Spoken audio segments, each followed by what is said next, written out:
গড়ৰ ভিতৰত আমাৰ হুজাই জিলাৰ বৰপুখুৰীৰ ভূঞাপতি মানুহৰ পৰিৱেশ এই যিসকল মানুহ বৰ্তমান বানাক্ৰান্তৰ নিচিনা পৰিৱেশ হৈ গৈছে আমাৰ ইয়াত কোনো মানুহে এতিয়ালৈকে খবৰ ল'বলৈ অহা নাই আৰু এই জনসাধাৰণৰ ভিতৰৰ দৃশ্য দেখুৱাবলৈ চেষ্টা কৰি আছো এই ঘৰৰ ভিতৰত পৰিৱেশ এনেকুৱা ঘৰৰ ভিতৰত পানী সোমাই গৈছে এই মানুহসকলে কেনেকৈ জীৱন যাপন কৰিব আপোনালোকে এবাৰ চিন্তা কৰক কথাটো মানুহৰ ওচৰত পানী আহিলে এই চোতালত পানী আহিলে এনেকুৱা কণ্ডিশ্যন হৈ যায় আৰু ভিতৰত চাক তলফালে দেখুৱাই দিয়ক তলত কেনেকুৱা পৰিৱেশ হৈ গৈছে ঘৰৰ ভিতৰত পানী সোমাই গৈছে ইয়াৰ ভিতৰত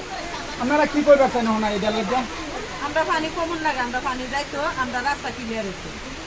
পানির নালাটা ক্লিয়ার করে দিতে লাগে পানি কমতে লাগে আমরা ঘরে অসুবিধা খাওয়াবো কিচ্ছু নাই আমরা ঘরের ভিতরে রান্না বাড়া নাই পানির দলা রান্না বাড়া নিজে খাইতে এই সকল স্থানে যিসকল মানুহ আছে তেখেতসকলৰ এটাই দাবী তেখেতসকলে খাদ্য বিচৰা নাই টকা পইচা বিচৰা নাই একো বিচৰা নাই খালি ড্ৰেইনটো আপোনালোকে ক্লিয়াৰ কৰি দিয়ক যাতে পানীটো তলফালে যাব পাৰে আৰু তেখেতসকলৰ ঘৰটো যাতে শুকান হৈ যায় এইটো তেখেতসকলৰ দাবী আপোনালোকৰ পৰা টকা পইচা বিচৰা নাই খালি আপোনালোকে দয়া কৰি ভিডিঅ'ৰ যোগেদি আপোনালোকক অনুৰোধ জনাইছোঁ আপোনালোকে এনেকুৱা এটা ব্যৱস্থা কৰি দিয়ক ড্ৰেইনটো ক্লিয়াৰ কৰি দিয়ক তেনেহ'লে মানুহসকলে যাতে সহজ সৰলভাৱে জীয়াই থাকিব পাৰে চুলাৰ ভিতৰে পানি আমৰা ৰান্না বাড়া খাইতে